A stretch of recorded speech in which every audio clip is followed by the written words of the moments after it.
Hey, what's up? It's Jim, and today I'm going to talk about Cocaine Bear. It's a fun movie, and it sort of reminds me of the early 2010s, maybe late 2000s wave of sort of movies that were intentionally made to be cult movies. And you saw things like, Snakes on a Plane is probably the biggest example. Things like Drive Angry.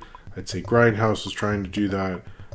There was a Hot Tub Time Machine. There were a lot of them. They basically made them during the DVD bubble. They thought, we'll make a certain amount in theaters, and then we'll make even more at home on DVD. Obviously, that ended. But Cocaine Bear is sort of like that, where it takes a story that you'll laugh at, where it's like a bear that did a ton of cocaine, who's high on cocaine, is going to go and kill a ton of people who are looking for the cocaine. And I think a lot of those movies before, and particularly like Snakes on a Plane, were sort of either like B movies that the studio was like, we can just sort of elevate this and make a few extra bucks, or they were very much in the cult realm and almost like too weird for modern audiences. That sort of, I guess, was what worked out with Scott Pilgrim, or even the Aqua Teen movie, which came out around that time also. But I think what this is directed by Elizabeth Banks. It's almost like socially acceptable, which I was a little confused by. I was like, we can do that now? What? And like, I will hand it to her on this direction. A lot of directors would have gone more towards the gore, and I wouldn't say this film isn't gory. It's about a bear that rips people to shreds because it's high on cocaine.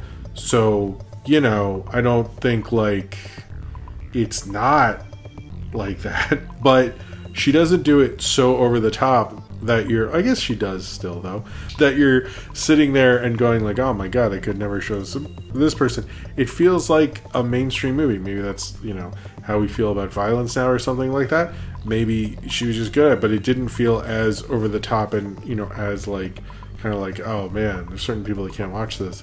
It didn't feel that way. And maybe it's how good she was at kind of managing all of this stuff, but it really worked as kind of both a ridiculous movie called Cocaine Bear and also kind of like a fun studio comedy survival movie. It's really interesting. I didn't see Charlie's Angels, and I don't know her as much as a director, but I actually quite like how she handled a lot of the tone in this, and I thought it worked very well. Now, this is about, if you didn't know, this drug trafficker throws cocaine out of the sky into the forest. A bear does a bunch of the cocaine and starts like killing people. A little girl and her friend decide to skip school and like paint the waterfall. Not exactly sure what that means. They never explain it. I think it's just painting some rocks, which legally you're not supposed to do in a national park, by the way. So I know we're doing like cocaine with bears in this movie, but like, let's have some respect, kids.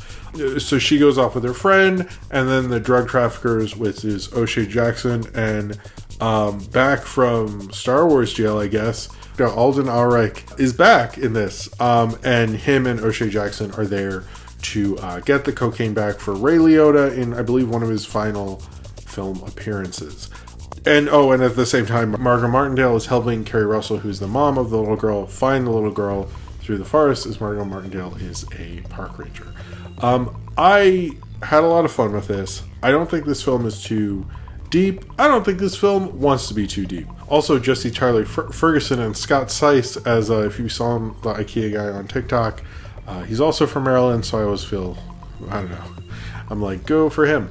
And Isaiah Whitlock Jr. But I was really excited for the Scott Seiss thing because I like that guy. I was like cheering, even though we watched it at home. I was like, yay! This is just a fun, let's have a good time this night movie. It's not trying to be more. It doesn't even want to be more than it is, and I think that's kind of commendable. I think B movies work best when I'm like, hey, I'm a B movie. Hey, look at me, I'm doing my thing. Not B movie the B movie, but like what were formerly like B movies. And I think this is like playing. It feels like Margot Martindale's having a lot of fun playing against type. It feels like everybody sort of knows what they're doing. I think Kerry Russell looking for her daughter in this gives it sort of more of a heart and a drive than a lot of these movies have, because most of them are like, I have to get these snakes off this plane, or I have to kill this guy or something. It's kind of fun to have a cold beer with and stuff, but it's just not. I think that gave it a little more of a heart to it, and especially the Alden Ulrich stuff, I think, worked a little better with him and O'Shea Jackson, because she did manage to give it a bit of a heart to it. Not too much, because it would explode from cocaine, but also because you don't want to push it that far. So I really liked how the tone was managed in this. The bear is really good. I know they made jokes about the Oscars, like no one would want to see a bear if it was a guy in a bear suit. I would, so if you want to make a cut of that, I'll watch it. This is a fun movie to watch with a bunch of friends. I think it's fun to see various actors in it. It's fun to see people pop up. The cutaways are fun. That stuff like that. I don't think it's like it's not trying to be grisly or anything like that. It's just a nice, quick kind of survival film. It didn't necessarily engage me too much like intellectually or something, but it's just, what do you expect from this film? Everyone is playing their kind of cliched roles the best they can and doing a good job with it. I think if we're going to return to this kind of era of kind of made to be cult movies, which also work on streaming, the cult movies still have a certain appeal to them.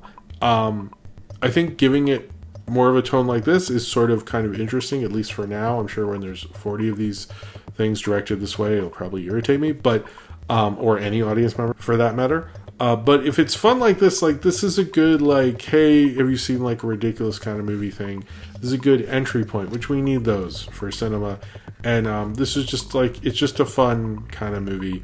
I think it very much plays into, the 80s and understands where it is. At the beginning, the score very much felt like I was just straight up watching an 80s movie. Mark Mothersbaugh did the music, so I guess he knows about 80s music a bit. I just thought everything was handled very well. This movie could have just been a B thing that you watch and you're like, oh, haha, and you don't really need to have the character types and you got everybody's money and it's whatever, we're done, leave me alone, I'm gone. And this felt like she actually sort of thought about this cocaine bear, which is based on the story of a bear who did a bunch of cocaine and just died.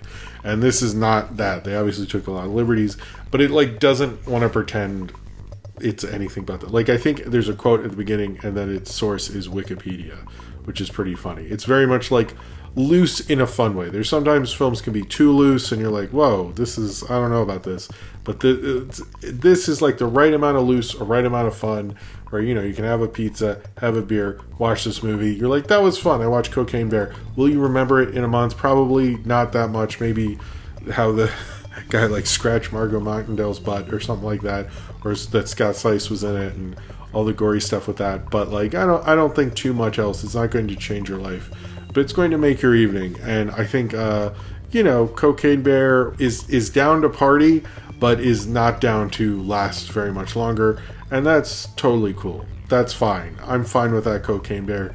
You came in, we started you up, and then the next morning we don't remember any of it.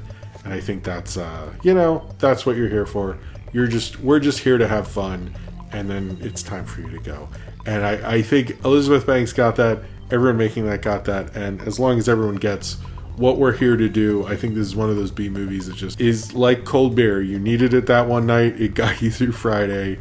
And you know what? You don't really remember what happened, but everybody's good. So if you have seen Cocaine Bear and you would like to talk about it, then comment below in the comments and subscribe if you would like to.